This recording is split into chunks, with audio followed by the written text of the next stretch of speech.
Assalamualaikum warahmatullahi wabarakatuh. Alhamdulillahirabbil alamin. Wa bihi nasta'in ala umuri dunya waddin. Wassalatu wassalamu ala asyrafil anbiya'i wal mursalin wa ala alihi wa sahbihi ajma'in. Yang saya hormati Bapak dosen pengampu mata kuliah Manajemen Lembaga Pendidikan Islam dan teman-teman yang saya banggakan.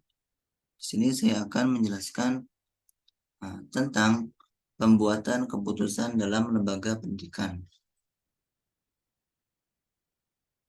Yang pertama, ada pengertian keputusan. Apa sih pengertian keputusan itu? Keputusan merupakan hasil pemecahan dalam suatu masalah yang harus dihadapi dengan tegas. Dalam Kamus Besar Ilmu Pengetahuan, pengambilan keputusan didefinisikan sebagai pemilihan keputusan atau kebijakan yang didasarkan atas kriteria tertentu. Proses ini meliputi dua alternatif atau lebih, karena seandainya hanya terdapat satu alternatif, tidak akan ada satu keputusan yang akan diambil. Di sini ada menurut J. Relson tahun 2010, pengambilan keputusan dapat dianggap sebagai suatu hasil atau keluaran dari proses mental atau kognitif yang membawa pada pemilihan suatu jalur tindakan di antara beberapa alternatif yang tersedia. Setiap proses pengambilan keputusan selalu menghasilkan satu pilihan final. Nah, ada menurut Suharman tahun 2005, pengambilan keputusan adalah proses memilih atau menentukan berbagai kemungkinan di antara situasi-situasi yang tidak pasti. Pembuatan keputusan terjadi di dalam situasi-situasi yang meminta seseorang harus membuat prediksi ke depan, memilih salah satu di antara dua pilihan atau lebih, membuat estimasi atau perkiraan mengenai frekuensi perakiraan yang terjadi. Selanjutnya ada model-model pengambilan keputusan. Nah, kita mengetahui dulu apa itu model. Model adalah representase dari sebuah aspek dalam dunia nyata yang disederhanakan. Kadang-kadang model berupa objek, sebuah situasi atau proses. Namun yang jelas model representasi yang nyata. Dengan adanya model dapat mengurangi informasi yang banyak menjadi bentuk dan ukuran yang lebih dapat dikelola oleh. Karena itu, menjadi alat penting dari alat-alat penting kerja dalam perumusan kebijakan. Model ini sangatlah penting bagi merumuskan kebijakan yang sering diminta untuk membuat rekomendasi kebijakan. Selanjutnya ada dikemukakan oleh Dror dan Islami mengemukakan bahwa ada 7 model kebijakan. Nah, yang pertama ada model rasional murni, yaitu model yang mengembangkan kebijakan secara rasional. Yang kedua ada model ekonomi, yaitu model yang mengembangkan kebijakan berdasarkan pertimbangan faktor ekonomi. Yang ketiga ada model keputusan berurutan, yaitu kebijakan yang mendasari pengambilan keputusan atas dasar beberapa kebijakan alternatif yang diperoleh dari eksperimen. 4 ada model incremental, yaitu model yang menggunakan pendekatan pengambilan kebijakan atas dasar perubahan sedikit demi sedikit. Kelima ada model incremental, yaitu model yang menggunakan pendekatan pengambilan kebijakan atas dasar perubahan sedikit demi sedikit.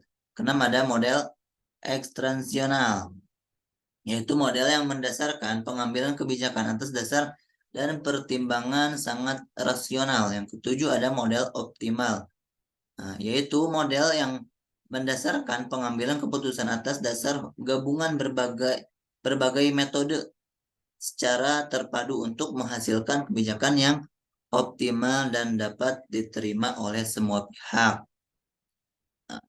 Kita sudah mengetahui model-model. Nah, lanjut ada langkah-langkah pengambilan keputusan.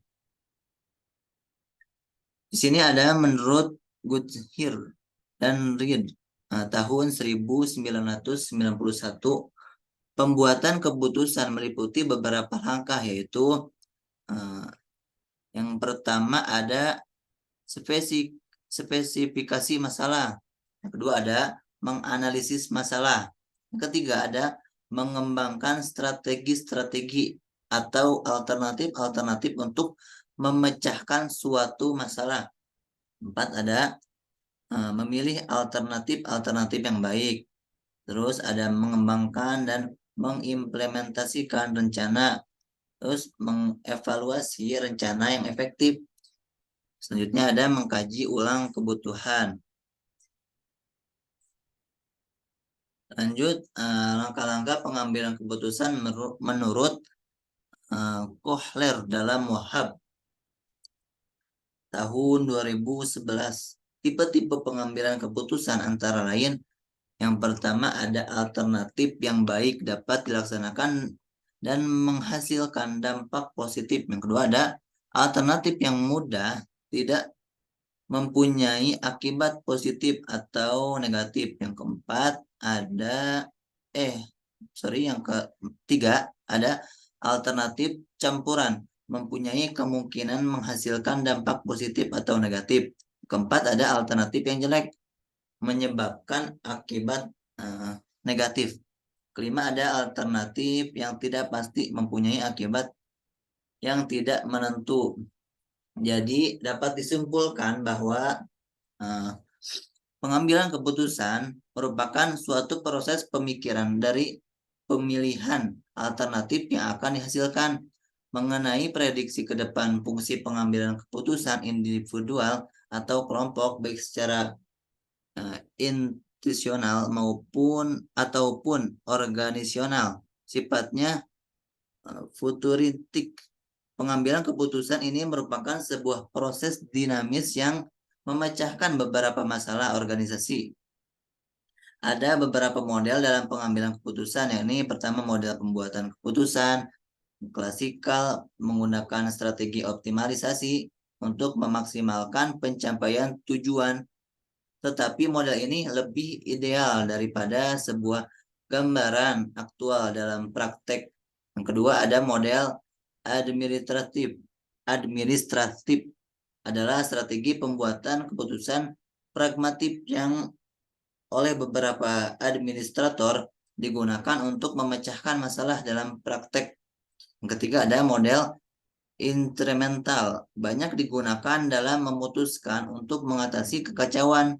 Yang keempat ada model adaptif, menyatukan rasionalis dan kompresifan. Model administratif ini dengan fleksibel dan kegunaan dari model instrumental.